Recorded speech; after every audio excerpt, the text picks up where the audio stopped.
Welcome to the Best 5-Minute Wine Podcast with Forrest Kelly. We have a very special guest on a topic we've never broached before. This should be exciting. I figured. I was like, how do we rip this out in 5 minutes? There's some editing involved. Best 5-Minute Wine Podcast. Laura DePasquale. I'm the Senior Vice President for Artisanal Wines at Southern Glacier Wine and Spirits, and I'm also a Master Sommelier.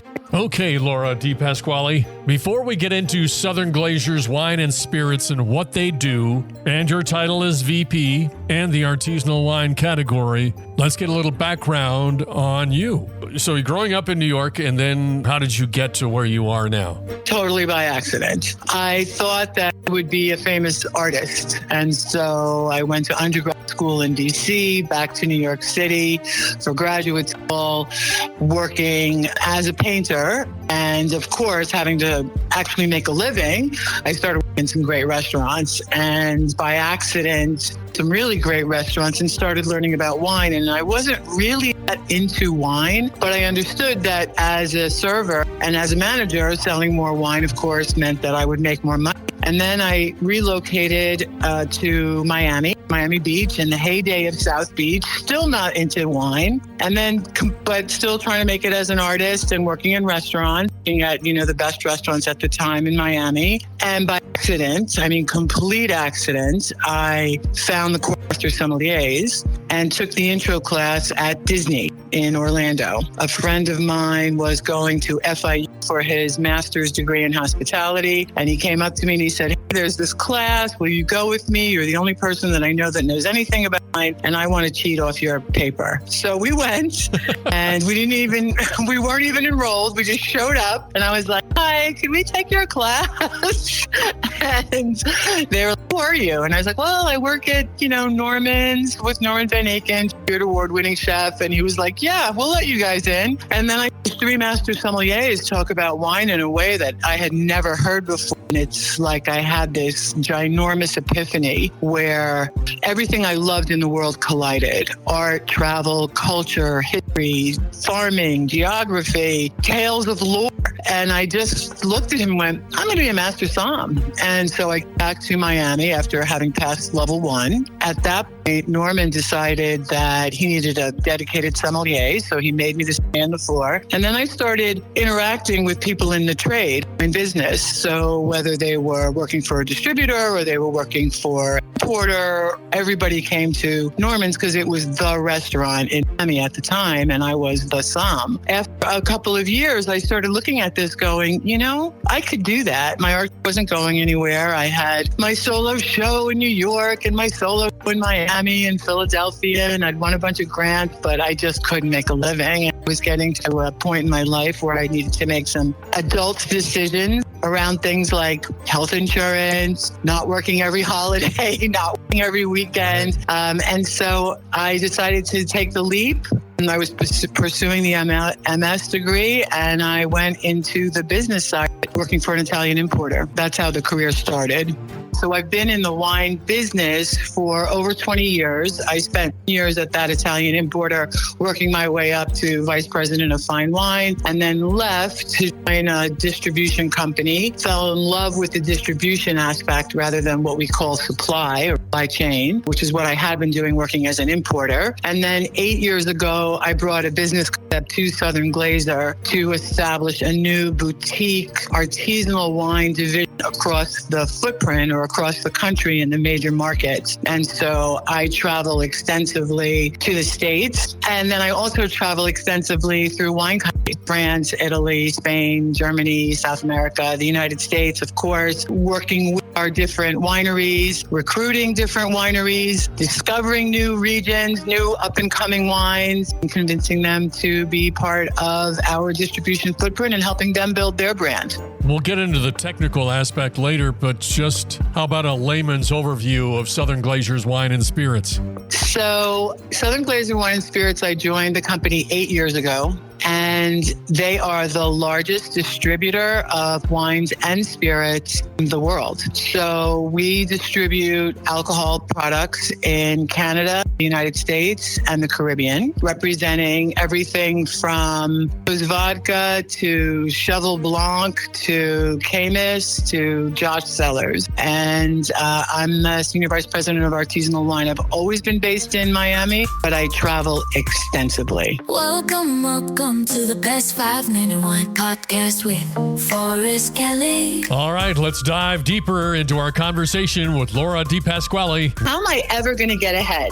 And he said to me, Best 5 Minute Wine Podcast. Being a female with 20 years of Master Somm experience coming up on that, is it difficult to not only get in the business, but to be taken seriously? yes and no is my answer. I will say that over my 20-year career in the industry, it's gotten a lot better. But I can tell you that the first 10 years were extraordinarily difficult. I would be the only woman as an executive in the room at all times, no matter what state I was in, whether I was in Omaha, Nebraska, or Los Angeles, California, meeting with the top executives, I would be the only woman in the room. And I will say that over the last 10 years, and specifically the last 5 to 6, it has gotten a lot better. We still have a long way to go, but it's a lot better. And I'll share a story with you. When I first entered the business, I was working as the Florida State Italian wine specialist. It was my first job in the industry, and I loved it. I was like, oh my God, I wish I had done this sooner. And I just absolutely loved it. And so after, I don't know, maybe 2-3 months, I went to my boss, who was a gentleman, and he was a great boss. And I said to him, how am I ever going to get ahead in this business? And he said to me, well, what do you mean? And I said, look, I'm not going golfing. I'm not taking up golf. Yeah. I don't like golf, right? So I'm not doing business deals on the golf course. I'm not hanging out at night at the bar having cocktails. I don't like cocktails, and I want to go to sleep, right? Because I've got a busy day in the morning. Yeah. How am I ever going to get ahead? And he said to me, I really don't know what to tell you, but I think you'll figure it out. Well, and that was extraordinary. Like, how could your boss say that to you? I don't know what to tell you. I did figure it out, but it was really, articles that have been written about me over the course of the year have always labeled me as a groundbreaker, as someone who is connecting the dots and pushing the glass ceiling and being a pioneer, as well as when I joined the industry, I was not a Master Sommelier. I was pursuing the degree. It's a very difficult degree. There's only 30 women in the whole world that have achieved it. I was pursuing it. And after I pursued it, so I joined the industry in 2001. In 2004, I passed and got my diploma in London. And my boss different boss now, at the time, sat me down and said, you have a choice to make. And I said, oh, what would that be? And he said, and we'll support either way you want to go, but you could either continue on your business track, because by that time, when I passed, I was now national sales director. So I had gotten 2 promotions. He said, you can continue on this business track, or you can become a personality and we'll promote you. Which one do you want to do?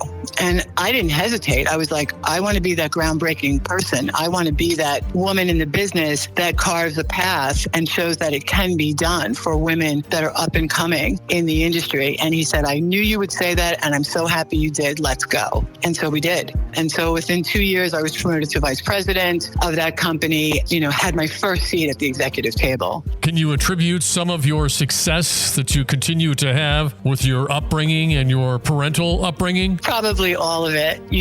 I think I really didn't understand who I was when I entered the business. And the business really helped. And becoming a Master Sommelier, just that achievement helped me find my voice as a leader. I can't say that I've done everything correctly, because it's trial and error sometimes. And at the time, the industry was still pretty improvised in a lot of ways. And people were in seats that you just sort of looked at them and go, well, how did you get this job? Right? Like, you're completely incompetent. And it was for sure trial and error and a lot of coaching. That gentleman who sat me down was an extraordinary boss, and he was my boss for 7 years. At the time, there were no formal mentor-mentee programs, but he was an incredible coach and mentor. And we would have a standing phone call no matter where I was in the world, because I was traveling a lot. I've always traveled a lot. 7:30 Tuesday morning, no matter where I was our time. And he would say to me, like, if I had done something that, maybe I shouldn't have done out in some market, or said something to somebody or something, he would say to me, okay, so a little dentist coaching. And I would be like, what did I do? Right? But he just had such a great way of encouraging me, promoting me, empowering me, making me feel valued, making me feel important, making me feel like I was making a difference, making me feel that I was doing a good job. And I've always been described as driven, headstrong, independent. I just knew that I really wanted to succeed. And I think some of that is growing up at the time that I did in a very humble upbringing. And I think part of it is just my passion and drive and love for representing the wineries that I do. This current role that I have at Southern Glazers is the dreamiest job I could ever imagine. I am empowered to create something that doesn't exist for a very powerful company. I have incredible resources and support. And I feel like at this point in my career, not only am I helping to develop the next generation of leaders, but I'm also helping to sustain generational farming, generational wineries, traditional wineries, and providing new innovative wineries the opportunity to become commercially successful. So I just love what I do. I just love it. Welcome to the Best 5 Minute Wine Podcast with Forrest Kelly. Southern Glazers is a family-owned company moving into its third generation. They've been very humble about who they are and what they've done for the industry and for the people that are employed there. The Best 5 Minute Wine Podcast. This is one of the joys that I get from doing the podcast is finding out about companies that, of course, we all have to worry about the bottom line to pay the bills and etc. But once you get past that point, what can you do as a company or an individual to make our environment and those around us in the environment better? So I'd love to hear about companies like Southern Glazers Wine and Spirits doing great things. And so it's really more focused as well as charitable and community efforts. So the Chaplin family that owns Southern is incredibly philanthropic. Looking at the dictionary definition of artisanal, it means something is made by hand or using traditional methods by a skilled craftsperson or artisan. And so taking that, how does that translate into the wine category? I know I'm putting you on the spot, Laura. Yeah, that's a great question. But, it's interesting. So when I brought the concept to Southern Glazers, one of the things that had always really bothered me about the wine side of the distribution and importation business is that if I walk up to 10 different people with knowledge and ask them what is fine wine, I'm going to get 10 different answers. And all 10 of those answers will be correct, but they're all profoundly different. And the industry has consistently tried to define fine wine by price. But how do you tell somebody who's making 2,000 cases of an extraordinary Pinot Grigio that sells for $20 that they're not fine wine because they're not, $50 or $80 or $100 a bottle? Yeah. It just doesn't make sense. So as the largest distributor, we have a lot of market control and market perception, not just from a dollar standpoint, but from marketing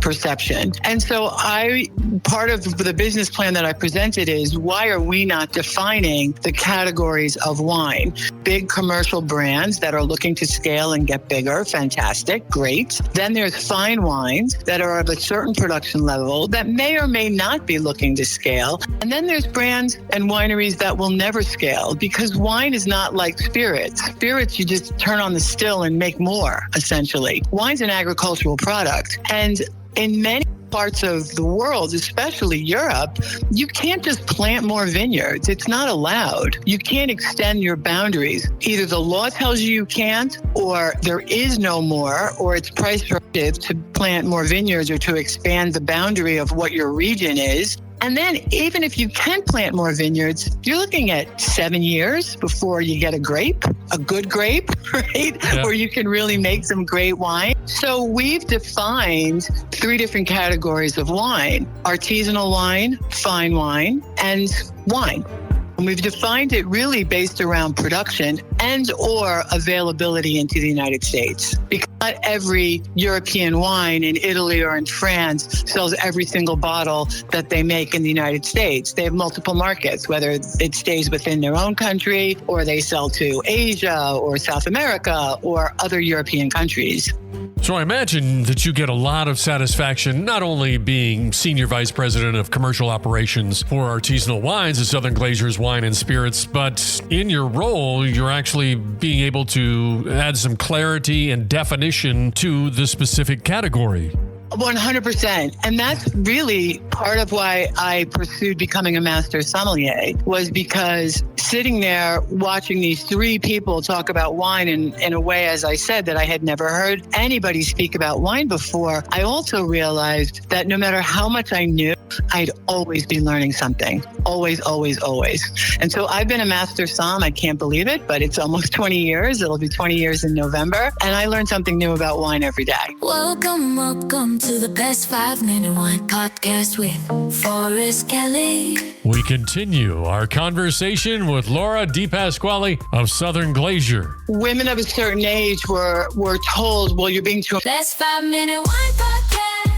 We'll let Laura finish that statement in just a moment, but first, the mentorship programs at Southern Glazier. Now, these have traditionally been male-dominated sectors like supply chain or logistics, but how do you ensure that women entering the wine business receive the tailored guidance that they need to thrive? Specifically, can you tell me about that? So specifically, we have multiple mentor and menteeship programs within Southern Glazer. We have leadership development programs, everything starting from new leaders to advanced leaders to senior leaders to executive leaders. And these are really highly developed, extraordinary programs. You either nominate your employees to go into one of these programs, with the exception of the Exceptional Leaders Program, which is by application, and it's a very competitive program. And this is really like the bench for our next generation of senior leaders and executive leaders. We also have something called Next Gen Leaders, where we are by application bringing in recent college graduates. They spend 2 years with us working in different departments. I think what employees and people who are looking to get into the wine or spirits distribution side don't understand is all the extraordinary opportunities. So while you might start as a sales consultant and work your way up through the commercial channel, right? Area manager, district manager, sales director, maybe a sales VP.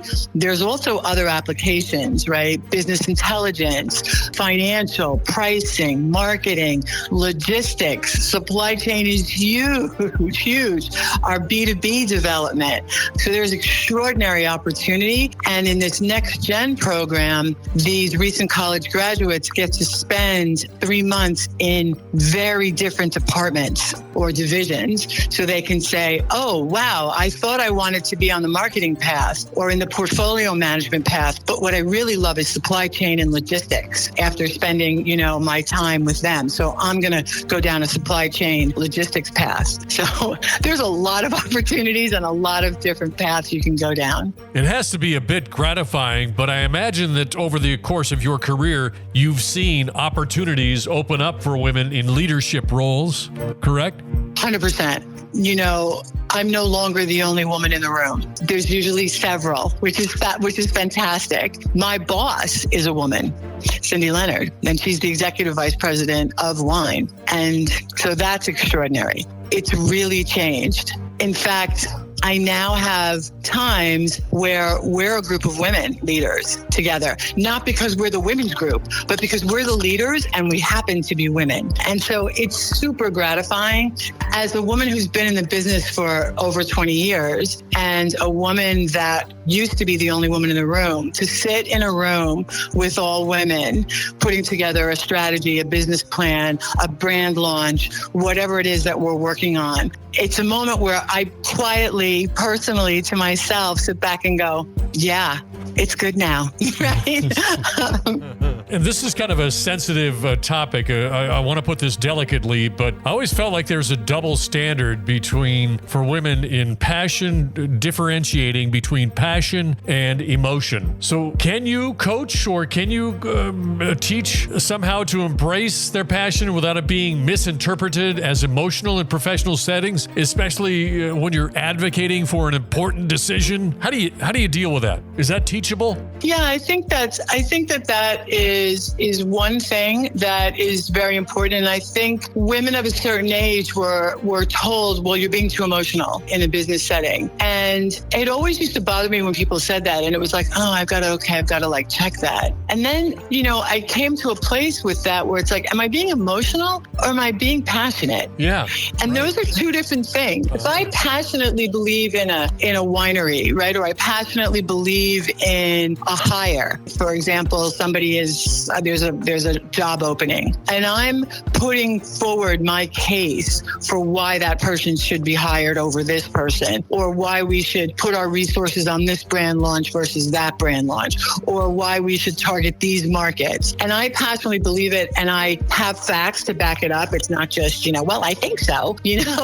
I think that finding that balance is really key. And what I sometimes see missing today, and when I'm mentoring a woman in particular whose career is on the rise, I will tell them, listen, don't be afraid of that word emotional. I mean, it's one thing to break down in tears. It's another thing to be passionate and firmly believe in what you want to get done. Welcome to the Best 5 Minute Wine Podcast with Forrest Kelly. The other thing is, and this used to kill me 15 years ago, the main buyer of wine, the largest consumer. Best 5 Minute Wine Podcast.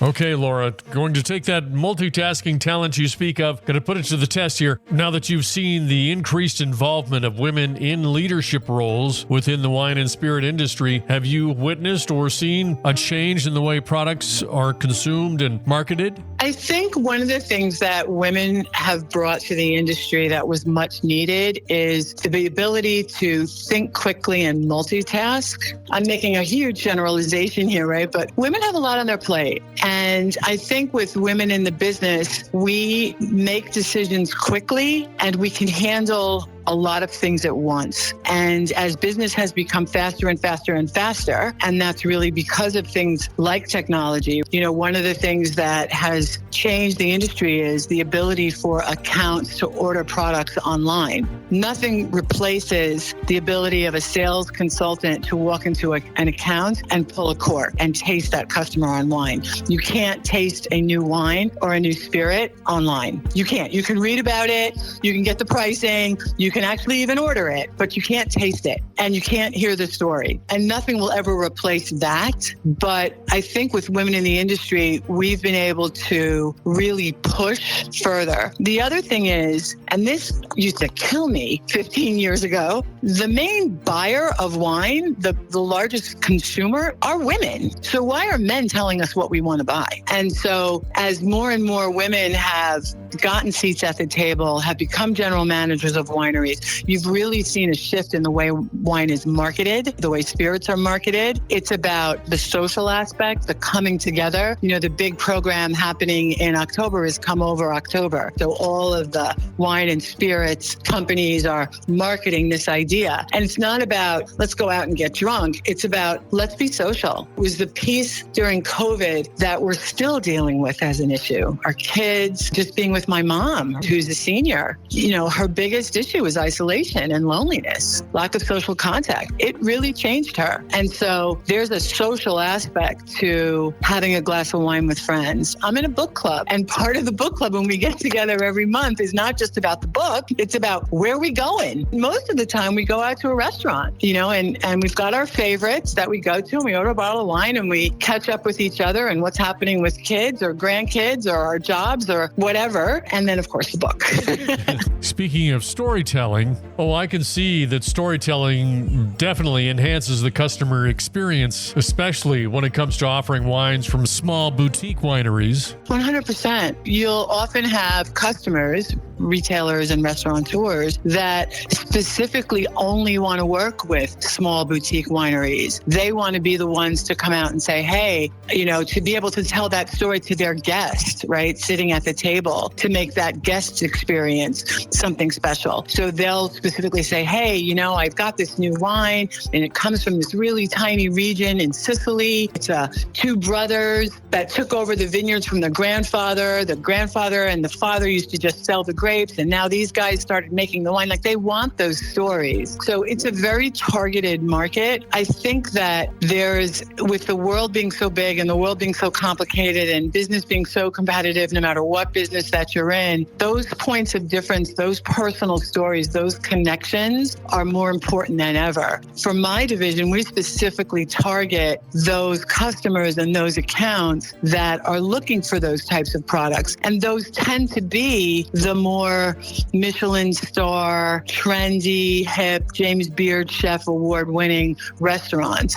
So yes, when you're talking about a wine program in a restaurant that's very large, it's important that that restaurant has a program that appeals to everybody, so that the person that doesn't want to deal with a sommelier or a waiter that loves to drink Caymus Cabernet Sauvignon has Caymus Cabernet Sauvignon on the list, because that's a great wine. But you've got the other customer walking into this restaurant that's had Caymus Cabernet Sauvignon 25 times, and they want to try something different. And so they're looking to that restaurateur going, listen, I love this wine. It's a great wine. I drink it at home. But what do you have that's new? What's different? And so we're really targeting that clientele, which has become bigger and more important as the world has become flat and the world has become big. People relate to that artisanal touch. So those stories really relate to people. It's not for every customer. It's not for every restaurant. There is a large growing contingent of restaurateurs that are specifically looking for that, because to own a restaurant today, post-COVID, is more difficult than ever. And the failure rate is higher than it's ever been. And so for Southern Glazer, being an established, stable, well-financed, well-run company, we're able to keep these small wineries alive. We pay our bills in time. We have the logistics to move their product. We're not struggling to do that. And that is really important, especially in today's economy. Welcome to the Best 5 Minute Wine Podcast with Forrest Kelly. We close out our interview with Laura DePasquale, of Senior Vice President of Commercial Operations for Artisanal Wines at Southern Glazer's Wine and Spirits. Is there something, Laura, that we didn't cover that you would like to maybe highlight as we say goodbye? Best 5 Minute Wine Podcast. Yeah, I think that one of the most important things to understand about our industry is that, specifically for wine, is that this is an agricultural product. This is farming. This is, especially when you're dealing with artisanal wineries and fine wineries, they're farming correctly and they're doing what's great for the environment. And I think that this is incredibly, extraordinarily important. I think as well, what we do is really based on what the customer is telling us, what the consumer is asking us for. If the consumer tells us that they love Pinot Noir, then we're going all in on Pinot Noir. We're responding to what the consumer wants. And I think the other thing to understand is about our industry is that there's so much. There's so many products, and it's an industry that's constantly evolving and creating opportunity for jobs here in the United States, where most of these companies are family owned, whether they're distributors. In fact, all the distributors are family owned except for one. And these are homegrown jobs and homegrown career paths. And it's not necessarily an industry that people think about, like, oh, I'm going to go get my business degree because I want to go into the spirit or fine wine business. But there's incredible opportunity. And we're always looking for super talented, innovative, smart people to join. If joining Southern Glazer's Wine and Spirits sounds like a possibility, well, head to the website. It's Southern Glazers with a Z, glazers.com/careers. Click the tab that says Search Jobs. Boom, there you go. 477 results. Give it a shot. The one thing I do want to emphasize is that the industry had a very sexist bias perception for a long time. And I just want to say that having spent a long time in the industry now, it is dramatically different. And it's a pleasure to be part of it. Can we tell Hollywood that? Like the last 3 movies that I've watched, the only expert in the room when it came to pouring wine as everybody's gathered around for that warm, fuzzy talk is the guy pouring the wine. It's like, I know. Yeah, everybody else is idiots. Yeah. I know. It kills me. You know what else kills me? And of course I notice this is when somebody, like there's a scene, right? And somebody's drinking a glass of wine and the levels of the glass are different, right? Yeah. because of poor editing. It's like, how did you not notice that? That's funny. I'm going to have to watch that now to see those little oddities. Wonderful. Oh, man, you've been great. Super. Thank you so much. You're welcome. Thank you, Laura. Okay. From Sauvignon to Merlot, we look for adventure at wineries around the globe. The best wine